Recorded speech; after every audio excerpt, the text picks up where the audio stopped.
Highlighters, hello! Welcome to our first episode of Another Day! Another movie. Yay!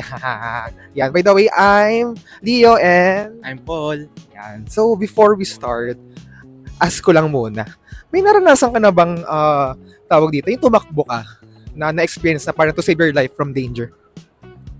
Parang wala pa. Wala ba? Ako meron. Alam mo kung ano? Nung hinabol ako ng aso. Grabe, napatakbo ako nun sa napaakyat ako dun sa kotse noon, nilagnat ako kinabukasan. Anyway, yan, yung pinag-usapin namin with that, may relation sa movie na papanoorin namin now. Kasi we're invited on the premiere night of Running Man. The Running Man. And we're finally here. Yun siya. Ikot. Yay! Sa tingin mo, ilan makukuha mo? 4? 4, yan. So, let's see kung 4 makukuha niya. Let's go! Uy! 1, 2, oh!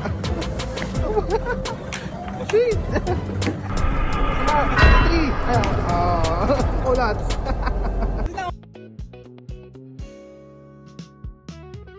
Two hours later. Yay! So, we're done watching the film. Yes, oh my God! Grabe, hindi ko in-expect yung film na magiging ganyan yung direction. And how about you? Kamusta yung film?